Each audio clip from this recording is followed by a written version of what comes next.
여러분 안녕하세요. 경영학자 피터 드러커는 이런 말을 했습니다. 미래를 예측하는 가장 좋은 방법은 미래를 만들어 가는 것이다. 지금 우리가 마주한 기후 위기는 환경을 넘어 경제와 산업, 그리고 우리 일상까지 바꾸고 있는데요. 먼 미래 이야기처럼 느껴지시나요? 전문가와 함께 새로운 미래를 설계하는 시간, 지식인 미래를 세우다. 오늘은 홍정호 교수님과 함께 에너지 전환의 시대, 우리가 만들어갈 오늘과 내일을 이야기해 보도록 하겠습니다.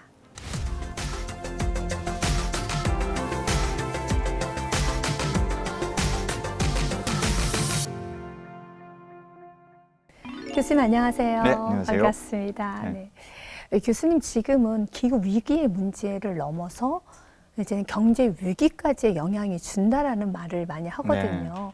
네. 교수님께서 지금의 이 기후 위기의 문제가 얼마나 시급하고 또 얼마나 중요한지 정말 핵심만 먼저 좀 말씀해 주시기 바라겠습니다. 네, 그 기후 위기라고 하면 보통은 일반적으로 시청자들께서는 네. 아, 이거 환경 문제구나 이렇게 많이 생각을 하죠. 네. 그런데 다른 환경 문제와 달라서 이 기후 문제는 우리의 일상생활에 영향을 주고받는 경제 활동과 네. 너무나 밀접하게 관련이 돼 있다는 게 네. 이게 사실은 다른 환경 문제와 좀 성격을 달리합니다. 왜냐하면 지구상에 80억 명의 인구가 있잖아요. 네. 그 80억 명 누구도 하루 24시간을 살면서 나는 탄소 배출을 한 번도 안 해. 이런 사람은 없는 거예요. 그렇죠. 네, 누구나 탄소 배출을 합니다. 네. 일단 밥을 먹는 순간, 밥을 먹고 뭔가를 먹는 순간, 움직이는 순간 다 탄소 배출을 하거든요. 네. 이거를 직접 배출하느냐, 간접적으로 배출하느냐. 예를 들어 우리가 밥을 먹으면 그 쌀을 생산하는 과정에서 탄소가 나오거든요. 네. 또 메탄도 나오고 다 네. 나오거든요. 그래서 이런 것을 생각하면 직접 배출하거나 간접 배출하거나 다 배출을 하지 나는 완전 탄소 프리하다. 이런 사람은 없어요. 네. 그만큼 기후 문제는 우리의 경제 활동과 밀접히 관련이 있는데요. 지난 200년 동안에 인류가 잘 살아보겠다고 너무나 화석연료를 많이 써가지고 탄소 배출이 네. 많아졌다는 거죠. 화석연료로서 화석연료는 다 탄소로 이루어져 있기 때문에 이 탄소가 배출이 많이 되고 그래서 기후 문제가 심각하게 된 거예요. 네. 거기에서 피드백이 옵니다. 무서운 피드백이. 뭐냐면 기후 문제가 심각해지면 그것이 인간의 일상생활을 넘어서서 우리의 경제활동 전체, 네. 기업의 경제활동, 한 나라의 산업 구조, 여기에까지 다 악영향을 미치는 식으로 영향을 미친다는 거죠. 네. 네, 그러니까 잘 생각해 보시면 제가 늘 강조하는 기후 문제는 다른 문제가 아니라 경제 문제다. 네. 이 결론에 도달하지 않을 수 없다라고 생각합니다. 네. 우리가 어쩔 수 없이 탄소를 배출을 해야 되고 먹고 살아야 되니까요. 하지만 지금 이 문제는 이 기후의 문제가 이제 다시 경제 문제로 와서 먹고 살기 위해서 탄소를 배출했었지만 이제는 반대로 우리는 이 탄소 문제로 인해서 우리의 삶의 질이 정말 떨어지게 될 맞아요. 것이고 우리 생명까지 지금 위협을 당할 수도 네. 있을 거라 먹고 생각이. 사는 문제가 위협을 당하는 거예요. 네, 그러니 맞아요. 당연히 합리적인 경제 주체라면 이건 생각을 해야죠. 맞아요. 내가 먹고 사는 게 영향을 준다. 나의 삶의 질이 급격히 떨어진다.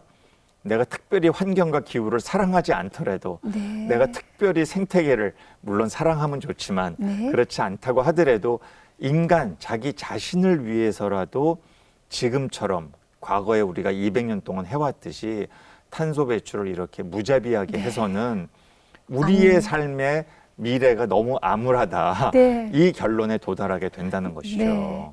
그래서 지금 탄소 배출이 아닌 에너지 전환이 지금 굉장히 시급하게 필요할 그래요. 것 같습니다. 맞아요. 이 부분에서 좀 더 구체적으로 교수님 예. 말씀해 주시겠어요? 사실 이게 아직 대한민국 우리 국민들께는 네. 그렇게 보편적으로 잘 와닿지 않는 것 같아요. 우리나라는 가장 1960년대 최빈국에서 전 세계에서 가장 못 살던 나라가 60년 만에 전 세계 탑10 경제 대국을 이룬 나라예요. 네.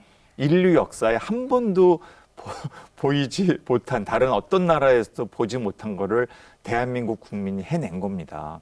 정말 어마어마한 성취고 하나님의 은혜죠, 사실은. 네, 놀라운 겁니다, 이게 사실은. 네.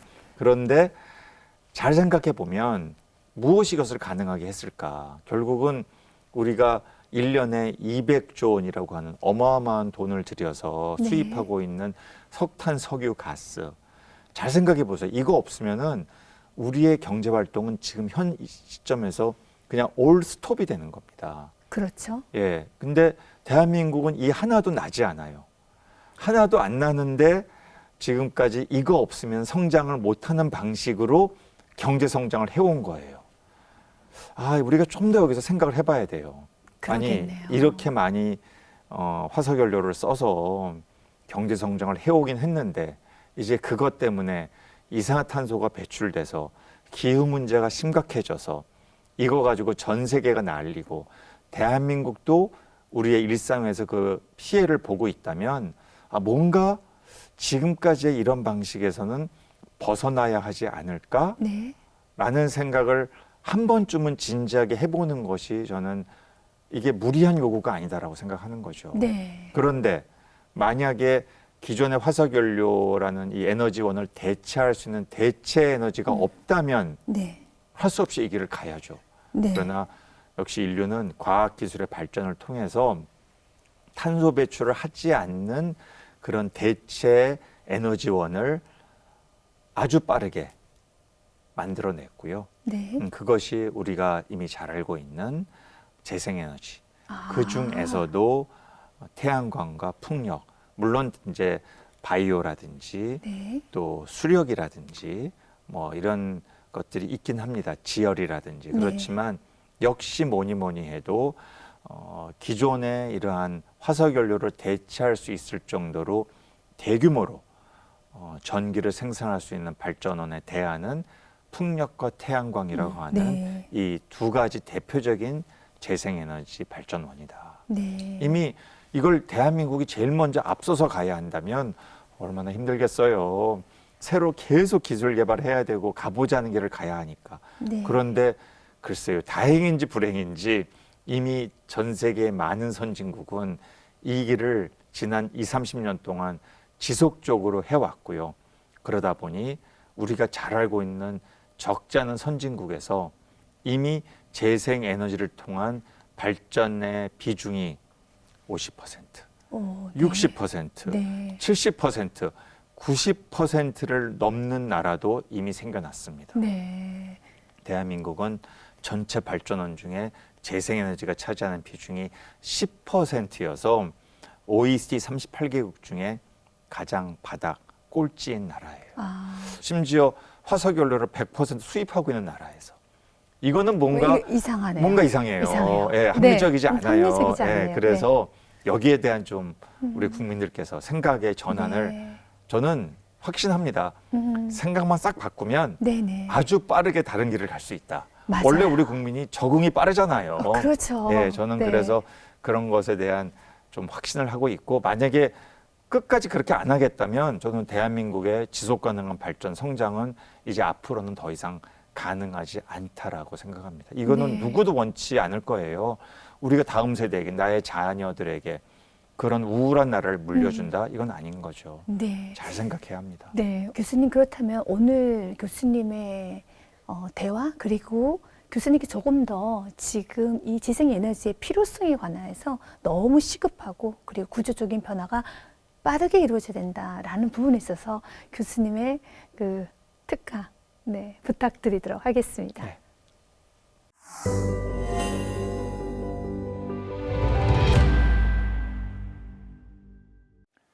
여러분, 탄소 중립 정책이라는 말을 들어보셨습니까? 탄소 중립이라는 것은 결국 우리가 기후 위기가 너무 심각하기 때문에 그 기후 위기 문제에 대처하기 위해서 나온 개념입니다. 기후 위기가 무엇 때문에 생기느냐를 이해하면 바로 쉽게 아실 수 있습니다. 그것은 인간의 경제 활동의 결과물인 이산화탄소 배출과 밀접한 관련이 있다는 것이죠. 물론 메탄과 같은 그러한 가스도 또 온실가스로서 기후변화 문제를 일으킵니다만 절대적으로 가장 큰 비중을 차지하는 것은 이산화탄소입니다. 그래서 그 이산화탄소를 줄이기 위해서 이것을 획기적으로 낮추자. 그래서 탄소 중립 정책, 이제 이런 정책을 많은 나라들이 채택하고 목표를 향해서 열심히 달려가고 있죠. 결국 여기서 우리가 생기는 의문점이 있습니다. 화석연료를 사용해서 지난 200년 동안 이 지구상의 경제, 또 대한민국 경제도 예외가 아니죠. 경제 성장을 꾸준하게 해오지 않았습니까? 지난 200년 동안 경제 성장을 해온 것은 다름 아닌 화석연료의 대량 사용과 밀접한 관련이 있습니다. 화석연료를 대량으로 사용해서 경제 성장을 해오고 특별히 대한민국 같은 나라는 1년에 석탄, 석유, 가스 수입하는 금액만 200조 원에 달합니다. 어마어마한 돈을 써서 화석연료를 수입해서 이것을 잘 가공해서 물건을 만들어서 글로벌 시장에 수출해서 이제 우리가 돈을 벌고 경제를 여기까지 끌어온 것인데요. 그것만 생각하면 이거 큰일 났다. 이제 기후 문제 때문에 성장은 벽에 부딪히고 결국 경제 성장과 환경 보전, 기후 문제 대응은 어쩔 수 없이 서로 부딪히는 근본적인 상충 관계 아니냐. 이제 이런 식의 생각을 가질 수가 있습니다. 그렇다면 사실은 굉장히 좀 우울할 수도 있죠. 아니 그러면 지금까지 인류가 해왔던 경제 성장 방식이 벽에 다다랐다면 그러면 더 이상 이제 새로운 길은 없는 것인가? 네, 그렇지 않습니다. 이미 꽤 오래 전부터 대체 에너지를 개발하기 시작했고요. 그것이 바로 이제는 우리에게 많이 익숙해진 재생에너지, 그 중에서도 특별히 풍력과 태양광과 같은 대표적인 재생에너지가 이제 우리의 경제활동에 매우 가깝게 와 있다는 사실입니다. 과거 같으면 이런 대안이 없었기 때문에 탄소 배출이 불가피할 수 있었는데요. 이제는 바람이 불면, 햇빛이 나면 탄소 배출 없이 전기를 만들어서 이 전기를 우리의 산업의 모든 영역에, 또 모든 건물의 영역에, 또 심지어 자동차의 영역에, 우리 집에서 사용하는 모든 필요한 에너지의 영역에까지 재생 에너지로 만든 전기가 공급될 수 있다. 이것이 지난 20, 30년 동안 많은 선진국에서 일어났던 이른바 에너지 전환의 그 모습입니다. 그렇게 에너지 전환을 통해서 이제 인류는 과거처럼 탄소 배출 없이는 성장을 못한다라는 그러한 안타까움에서 벗어나서 여전히 기후위기 시대에도 성장은 가능하다. 지속 가능한 성장을 하되 탈탄소를 동시에 달성하는 길, 이 길을 가기 위해서 굉장히 노력하고 있고요. 적지 않은 나라에서 성공적인 사례들이 나타나고 있습니다. 네, 그렇기 때문에 성장과 보전은 결코 상충되는 것이 아니다. 사실은 상충되지 않는다 이것으로 위안을 삼는 정도가 아니고요. 말 그대로 이제는 탈탄소 하지 않으면은 아예 대한민국의 지속 가능한 성장 자체가 불가능한 상황까지 와 있다라는 놀라운 사실입니다. 왜 그러냐고요? 이미 글로벌 시장이 여러 나라들이 우리가 아는 자이언트 테크 기업들이 세계 경제를 주도하는 이러한 글로벌 시장의 강자들이 이제 대한민국 경제 탈탄소 해야 한다. 대한민국의 경쟁력 있는 글로벌 기업들 탈탄소 하면서 좋은 물건 만들어서 우리에게 공급해 다오. 이렇게 요구를 하고 있는 것이죠. 이러한 요구가 바로 RE100이나 또 ESG나 유럽연합이 적극 추진하고 있는 CBAM과 같은 이러한 아예 무역 장벽을 탄소 배출을 하면 무역 장벽을 치겠다. 이런 식의 정책으로까지 발전되고 있는 것이 현재의 글로벌 시장의 급격한 변화의 흐름입니다. 그러니 여기서 우리는 이러한 중요한 결론에 도달할 수 있습니다. 이제 더 이상 과거와 같은 방식으로 안이하게 어떻게 되겠지. 대한민국이 화석연료 없이 석탄석유 가스 없이 성장 가능하겠어? 이제 이 생각에서 우리가 탈피할 필요가 있습니다. 계속해서 이런 생각을 가지고 있다가는 이제 대한민국 기업은, 대한민국 산업계는 글로벌 시장에서 외면당하는, 누구도 한국에서 만든 제품을 원하지 않는 이런 안타까운 상황까지 갈 수 있다는 것이죠. 그렇게 만약에 된다면 대한민국의 미래에는 희망이 없을 수 있습니다. 우리의 다음 세대의 청년, 청소년, 다음에 대한민국을 이끌어가야 할 우리의 후손들에게 가능성, 희망 이런 것을 주지 못하게 될 수 있다는 것이죠. 그렇기 때문에 저는 60년대에 태어나서 80년대에 청년기를 보냈던 사람으로서 이제 우리와 같은 기성세대가 다음 세대에게 좀 더 희망이 넘치는 그런 나라를 물려줘야 하겠다. 이런 생각을 굉장히 강하게 하고 있고요. 이것이 가능해지려면 탈탄소의 길 없이는 그러한 희망을 다음 세대에게 줄 수 없다라는 생각을 강하게 합니다. 다시 말씀드려서 이제는 적극적인 탄소 중립 정책을 추진하는 것이야말로 이것이 대한민국 경제에 위협이 되고 대한민국 경제를 망가뜨리는 것이 아니라 오히려 그 반대라는 거죠.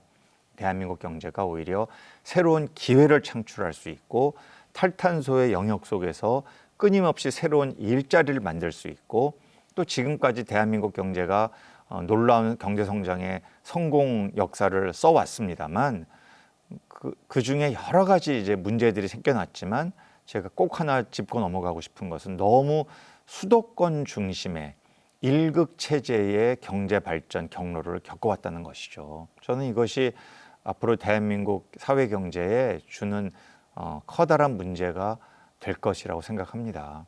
그래서 앞으로는 좀 더 우리가 모든 지역에서 그 지역에 특화된 산업과 기업이 위치하고 그래서 그 지역에서 일자리가 만들어지고 그래서 그 지역이 새로운 부가가치의 보고가 되고 이렇게 됐을 때 훨씬 대한민국은 역동적인 그런 사회 경제 질서를 만들어 갈 수 있다.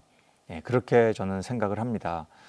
그것은 최근에 현대차가 전북 새만금 지역에 9조 원을 투자해서 로봇, 또 AI 데이터 센터, 태양광 이런 첨단 산업에 적극 투자해서 지역 경제를 살리고 무엇보다도 현대차 자체가 이제는 과거의 그러한 전통적인 모빌리티에서 벗어나서 새로운 산업 영역을 개척하겠다라는 이런 굉장히 저는 바람직한 이런 모델을 이런 투자 계획을 발표를 한 것을 보았습니다. 그렇습니다. 이런 것이 대한민국 지역의 곳곳에서 일어날 때 이 탈탄소 정책의 방향은 한국 경제의 불이익이 아니라 우리 한국 경제에 끊임없는 새로운 기회를 창출해 줄 것이라는 얘기죠. 왜 그렇습니까? 결정적으로 재생에너지는 지역에서 즉 삼면이 바다인 우리나라에서 여러 해안 지역에서 또 상대적으로 수도권보다는 토지를 확보하기 여건이 훨씬 좋은 여러 지역에서 충청권에서 전남, 전북권에서 경상남북, 영남권에서 이런 지역에서 재생에너지가 활성화될 때 그리고 그 지역에 필요한 저 전기를 필요로 하는 산업과 기업이 입지할 때 훨씬 더 사회 전체적으로는 비용을 적게 들이면서 경제가 더 역동적으로 성장할 수 있는 기회가 마련된다는 것이죠. 이것이 바로 재생에너지가 보여주는 분산형 발전으로서의 새로운 길입니다. 자, 과거에는 우리가 이런 길을 잘 몰랐어요.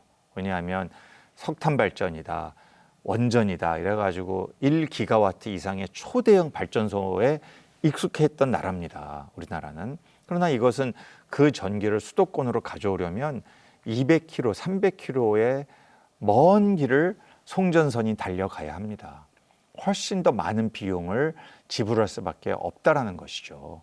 그래서 이 탈탄소 시대, 탄소 중립 시대의 재생에너지라는 것은 단순히 에너지 정책의 새로운 길만이 아니고 대한민국 경제의 흐름 자체를 바꿀 수 있는, 그래서 이제는 수도권만이 아니라 지역이 골고루 잘 되는, 그래서 지역의 인재들이 자기의 속한 지역에서 정말 안정적이면서도 또 지속 가능한 아주 좋은 일자리가 창출돼서 그곳에서 일하면서 보람과 자기 실현을 하는 그런 길을 갈 수 있지 않겠는가. 자, 여러분 어떠세요? 이런 길을 좀 가야 하겠다 이런 생각 안 드십니까? 그것이 되려면 정말 정부의 정책부터 또 기업의 경영 전략부터 우리 국민 한 명 한 명의 생각부터 많은 변화가 필요합니다. 정부 정책도 이제는 좀 더 획기적으로 불필요한 규제는 과감하게 없애고, 그래서 이 재생에너지 분야에서 새로운 스타트업과 혁신적인 아이디어를 가진 그런 벤처들이, 기업들이 계속 생겨나면서 그것이 특히 이 AI와 결합될 때 우리가 잘 알고 있는 녹색 전환과 디지털 전환이라고 하는 이 쌍둥이 전환이 가능해진다. 이러한 어떤 방향성을 분명히 제시하는 정부. 그래서 이제는 불확실성을 줄여가면서 정부 정책이 일관된 기후 정책, 에너지 정책, 지역 균형 발전 정책, 일자리 창출 정책으로 가겠다. 이런 방향을 분명히 제시해주고 그것이 3년, 5년, 10년, 15년 꾸준하게 기업에게, 우리나라 산업계에 일관된 그런 정책 시그널을 제공해 줄 때 한국 경제는 많이 늦었습니다만 지금부터라도 굉장히 빠르게 탈탄소를 통한 새로운 어떤 경제 성장의 모멘텀을 찾아 나갈 수 있을 것이다 라고 저는 생각을 하고요. 그런 차원에서 전력 시장의 변화, 전력 산업의 변화, 그리고 기존의 집중형 발전 방식에서 분산형 발전 방식으로 가져갈 때 어떻게 하면 이것이 좀 더 효과적으로 빠르게 일어날 수 있을 것이냐에 필요한 여러 정책과 금융 지원과 재정 지원과 같은 말 그대로 전방위적인 그런 정책 수단을 동원할 때에 앞으로 5년, 10년 내에 대한민국도 이제는 뒤처져가는 나라가 아니라 탈탄소를 중심으로 새로운 부가가치와 기회를 만들어내는 그런 나라로 세계 속에 우뚝 설 수 있지 않겠나. 저는 그렇게 생각합니다. 감사합니다.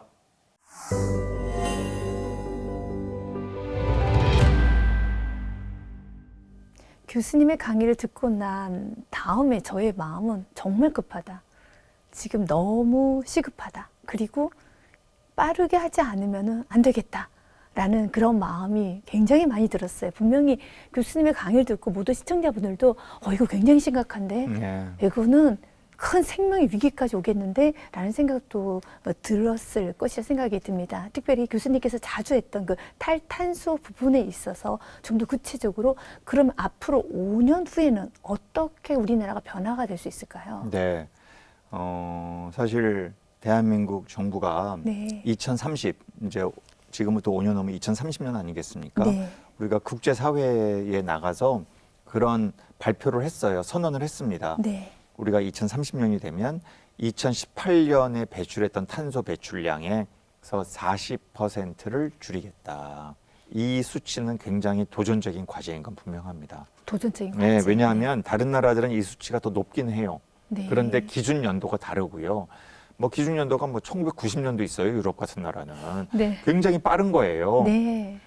상당히 상대적으로 긴 기간 동안 탄소 배출을 줄여왔고 또 줄일 수 있다라고 생각하기 때문에 이렇게 잡아놓은 거죠. 네. 한국은 12년 동안에 40%를 줄여야 돼요. 아니 그러면 왜 한국은 이렇게 짧은 기간 동안에 이렇게 많이 얘기를 했습니까? 대한민국이 너무 성장을 빨리 해가지고요. 선진국이 돼버린 거예요. 그렇죠. 우리는 선진국이죠. 이게 선진국이 돼버렸다는 말이 좀 어색하긴 합니다만 이 기후 정책의 이런 흐름에서는 우리는 덜커덕 선진국이 돼버린 거예요. 그러니까 이제는 개도국처럼 탄소 배출을 줄이는데 좀 국제사회가 용인을 해준다든지 그래 아직은 좀 천천히 가시오. 당신네들은 경제 성장이 급하지 않냐. 이게 안 먹혀요. 이제는 아니죠. 아니에요. 네. 한국도 이제는 빨리 안 줄이면 손가락질 받는 나라가 된 거예요. 어느덧. 선진국이니까. 너희들은 돈도 많지 않냐. 음. 재정도 탄탄하지 않냐. 국민의 교육 수준 최고로 높지 않냐. 탄소를 줄이지 못할 이유가 하나도 없다. 기업들 글로벌 시장을 좌우하는 그런 기업들이 얼마나 많냐. 이렇게 압박을 하니까 꼼짝없이 대한민국은 빠른 시간 내에 탄소를 줄여야 하는 겁니다. 네. 5년 남았어요. 네. 네, 그래서 저는 늘 얘기합니다. 또 현 정부가 이제 작년 2025년에 새로 등장을 했는데요. 현재까지 다행히 기후부를 신설할 정도로 이제 탄소 배출을 줄이겠다는 이걸 정책으로 굉장히 국가의 주요 과제로 천명을 하긴 했어요. 네. 근데 말만 하고 정책을 펴지 않고 실천하지 않고 기업들도 나몰라라 하고 이러면은 안 되는 거예요. 네, 맞습니다. 물론 뭐 40%를 못 줄인다고 해서 갑자기 전 세계 모든 나라가 대한민국을 향해서 무역 제재를 가하고 너희들은 이제 고립됐다. 뭐 이렇게까지 극단적으로 가지는 않겠지만 대한민국은 국제사회에서 신뢰를 아무래도 잃을 수밖에 없는 데다가 그 과정에서 경제적인 어려움에 봉착하게 됩니다. 맞아요. 아니 탈탄소를 하지 않고 물건을 만들었단 말이야. 여전히 석탄 화력, 가스 화력에서 나온 전기를 갖고 만든 반도체야. 그렇게 만든 철강 제품이야. 이거 우리 별로 원치 않는데 보이콧할 수도 있을 수도 이런 있겠네요. 식의 이야기를 명시적으로 암묵적으로 대한민국 산업계를 향해서 글로벌 시장이 계속해서 이야기를 하고 있는 거예요. 네. 뭐 정말 이거야말로 총성 없는 전쟁입니다. 우리가 아리백이다, ESG다, 뭐 CBA입니다. 좀 더 전문적이긴 한데요. 아마 아리백은 이제 많이 시청자들께서 아실 것 같아요. 네, 네. 재생에너지만 써라 이런 거 아니겠어요? 네. 그래서 이런 것들을 계속해서 압박을 가하고 있는 상황이기 때문에 조금씩 밀어보자, 조금 늦춰보자 하면은 그 다음은 없는 겁니다. 네. 그래서 저는 2030년이 매우 중요하다. 중요한 해다. 네. 정말 지금부터 5년 동안 얼마나 정말 집중적으로 정책의 우선순위를 최고조로 끌어올려서 네.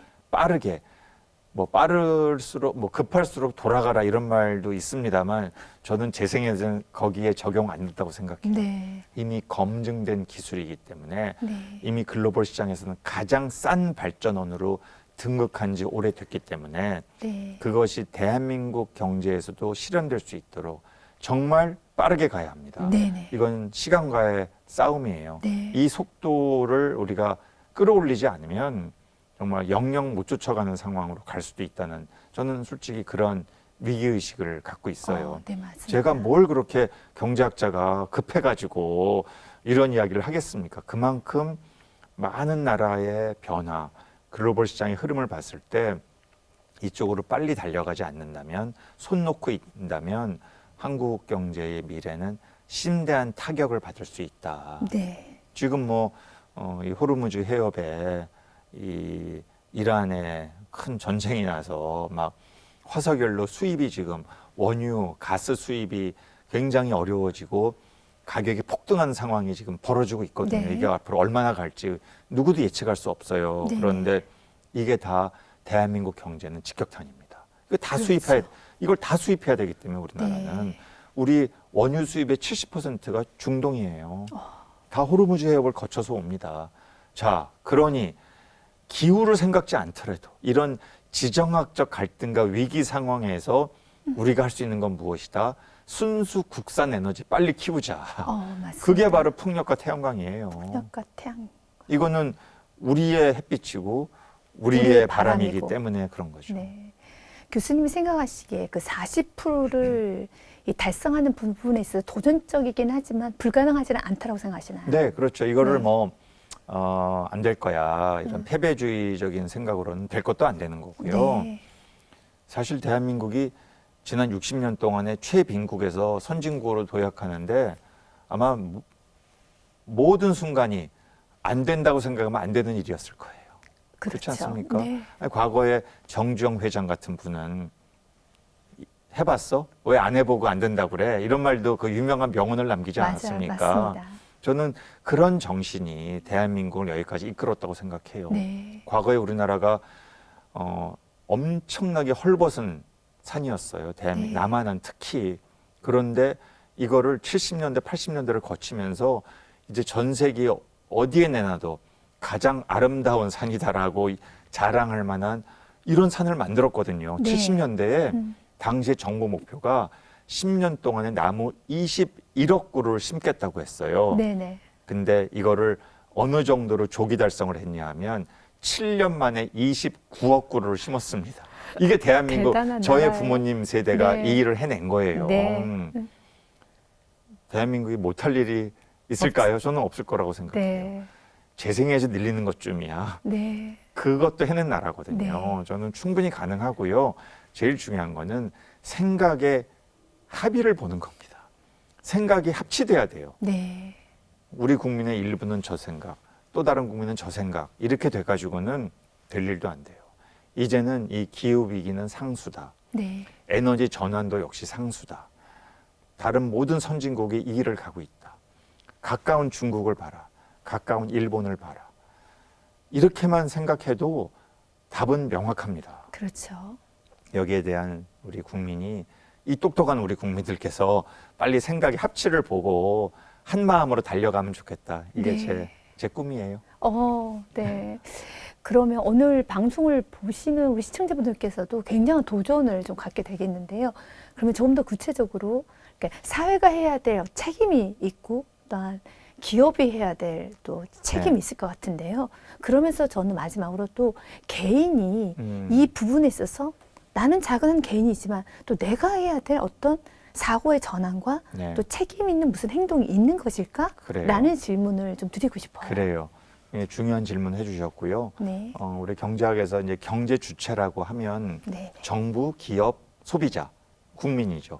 이렇게 네. 삼 주체를 얘기하죠. 물론 해외 이제 해외 부문이 있긴 하지만 이거는 이제 우리가 차치한다고 하더라도 네. 정부는 제가 누차 강조하지만 경제 주체들이 민간의 경제 주체들이 즉 소비자와 투자자, 기업이 미래를 안정적으로 예측 가능하게 설계할 수 있도록 정책을 만들어 줘야 돼요. 네.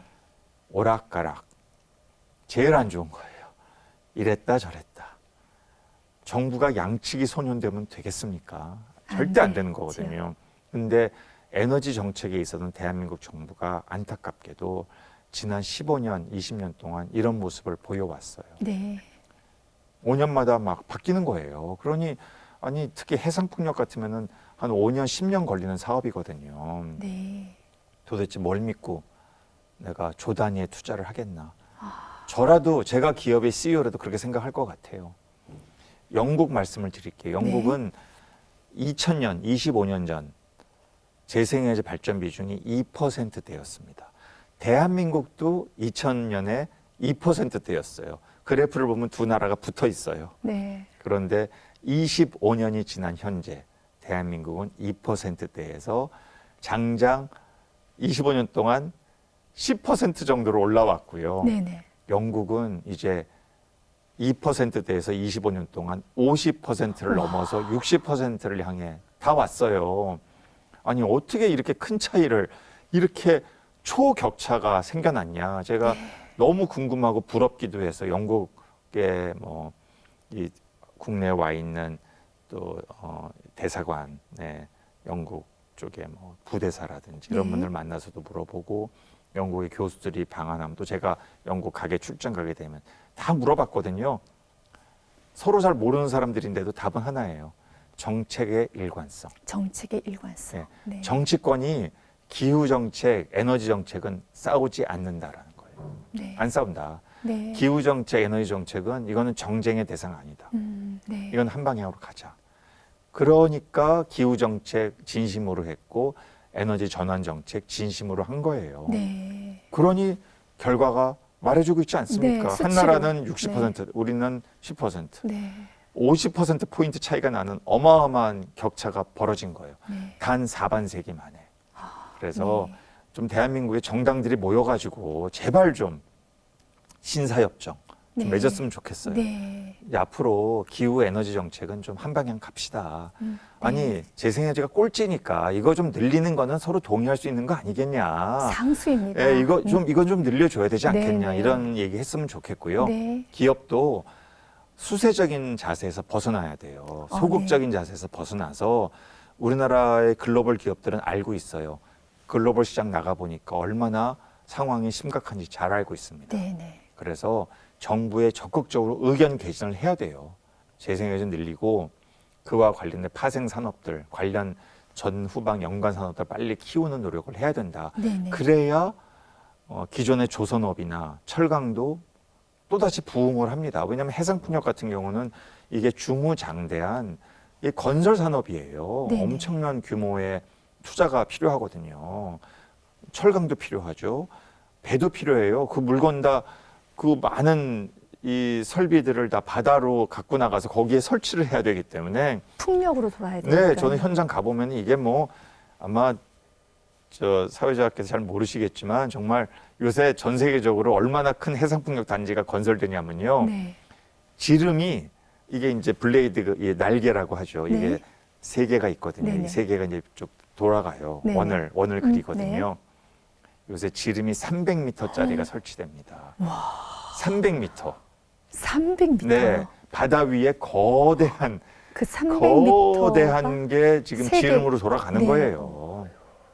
지금 이쪽의 기술 혁신의 속도라는 거는 네네. 놀라울 정도입니다. 네. 이거 하려면은 이 바다에 인접한 도시에 배후 단지에 이런 거 이거 배후 단지에 이런 거 놔두고 설비 보관하고 또 바다로 나르고 하는 이거 다 필요한 거예요. 얼마나 큰 항만이 필요하겠어요. 네. 이거 다 대한민국이 잘하는 거예요. 다 그죠. 전통적으로 네. 배 만들고 이런 거 다 잘하는 이런 것 쪽에 산업이 커지려면은 이게 재생에너지가 뭐 잘 모르시는 분들은 뭐 바람개비가 무슨 전기를 얼마나 만들겠어? 뭐 태양광 그거 장난감 아니냐 막 이런 얘기 하시는데 지금 세상이 그런 세상이 아니에요. 우리가 눈을 떠야 되고 얼마나 빨리 바뀌고 있는지 네. 기업들도 정부에 적극적으로 의견 개진하고 이쪽으로 빨리 정책의 우선순위를 바꾸지 않으면 우리 대한민국에서 장사 못한다. 더 이상 대한민국에 투자할 수가 없다. 네. 이럴 정도로 좀 적극적인 자세가 필요하다. 네네. 마지막으로 우리 소비자들께서도 네. 인식의 전환 꼭 필요합니다. 해왔던 게 계속 성공을 보장하지 않아요. 새로운 길을 찾아가야 합니다. 네네. 늘 해왔던 거. 석탄, 석유, 가스 90% 이거 계속 할 겁니까? 석탄, 석유, 원전 90% 이거 가지고 계속 전기 만들고 이제는 좀 바뀌어야 되겠다. 네네. 다른 길이 있고 그 다른 길을 다 가고 있는데 우리도 좀 적극적으로 이러한 변화의 흐름에 따라가는 지금은 열심히 해도 따라가지만 앞으로 10년 후에는 조금이라도 앞서갈 수 있는 네. 새로운 기술 혁신에 활로를 모색하는 이런 쪽의 가능성을 생각하는 우리 국민이 꼭 되면 좋겠습니다. 무엇보다도 그 과정에서 전력 시장이 바뀌어야 되고요. 네. 요금 구조도 바뀌어야 됩니다. 요금 구조가 예, 요금 구조가 바뀌어야 돼요. 지금은 전국의 모든 가정용 전기요금이 단일 요금 구조예요. 그렇죠. 네, 그냥 생각해 보세요. 근데 서울은 스스로 전기를 10%밖에 공급 못 하거든요. 90%는 인천에서, 충남에서, 막 네. 강원도에서 전기가 와요. 전기 원가가 현지와 서울이 같을 수 있습니까? 다르죠. 다르죠. 그거 송전선 건설하면 건설비 들어가죠. 운영비 들어가죠. 전기 보내면 또 전력 손실도 발생해요. 네. 근데 요금은 똑같아요. 이거는 그냥 자영업 해보신 분도 다 알아요. 아니 원가가 다른데 어떻게 최종 소비자 가격이 똑같아. 말도 안 되는 거예요. 그렇죠. 저도 서울에서 태어나서 서울에 살고 있습니다만 이거는 할 수 없어요. 서울 시민들이 생각이 바뀌어야 됩니다. 아, 우리는 비싼 전기를 쓰고 있는 거고 이 전기를 우리가 소비하기 위해서 대한민국, 우리 같은 국민이에요. 어디에선가는 석탄 때문에 고통받고 원전 그 폐기물 때문에 고통받는 우리 대한민국 국민이 있을 수 있다. 그렇다면 단기적으로 서울에 이 전기를 공급하기 위해서 추가적으로 소요되는 비용은 우리가 감당할 수 있어야겠다라는 생각을 해야 됩니다. 아, 네. 여기서 만약에 야 나는 열심히 노력해서 서울 사는 거야. 나 돈 많이 벌어서 서울 사니까 뭐라 네. 그러지 마. 이렇게 이기주의적으로 간다면 대한민국의 미래는 저는 없다고 생각해요. 이거는 네. 형평성에도 어긋나고 효율성에도 맞지 않습니다. 네네. 그래서 우리 국민들께서 생각에 좀 변화가 필요하고 이것을 좀 받아들이고 그렇게 가서 재생에너지가 계속 늘어나면 재생에너지는 변동비가 공짜예요. 바람 공짜고 햇빛 공짜입니다. 언젠가는 요금이 싸져요. 언젠가. 왜 네, 그 맞아요. 과정에서 이제 변화가 있을 따름인 거죠. 네. 그 어떤 가능성, 그 실현될 길을 생각하고 우리가 허리띠 좀 졸라매고 대한민국 평생 허리띠 졸라매고 여기까지 온 나라 아니에요 지금까지. 맞습니다. 네. 그거 좀 해야 되고 지역별로 전기요금이 다른 것도 받아들여야 돼요. 이제 앞으로 정책을 그렇게 할 거거든요. 네네. 빨리 해야 돼요. 네. 너무 오랫동안 안 했어요. 네. 이런 것들이 다 모든 경제 주체들이 이제 이 탈탄소, 탄소 중립, 기후위기 시대에 우리의 생각을 바꿔야 할 부분이다라고 생각합니다. 네. 교수님의 말씀을 듣다 보니 정말로 지금의 변화는 반드시 해야 되는 것이고 안 하면 안 되는 것이고 지금 이 시기를 놓치게 되면은 더 큰 위험이 우리에게 다가오게 될 네. 것이고 그것은 우리의 생명과도 직결될 수도 있다. 그럼요. 가정의 붕괴도 일어날 수도 있다라는 생각까지 들게 되는데요. 지금이 좀 어려운 과정이지만 그러나 좀 감당해야 될 국가의 몫이 있고 또 기업의 몫이 있고 그리고 개인의 좀 몫이 있는 것 같아요. 네. 그 부분에 있어서 그대로 받아들여서 우리의 좀 다음 세대와 우리 후손들에게 조금 더 편안한 사회를 주었으면 참 좋겠다라는 생각을 해보게 되었습니다. 네, 결론을 너무 완벽하게 내려주셨습니다. 너무 귀한 강의 정말 감사드리고요. 네, 2030년도에 40%가 달성되기를 우리 한번 같이 노력했으면 좋겠습니다. 교수님 감사합니다. 네, 고맙습니다.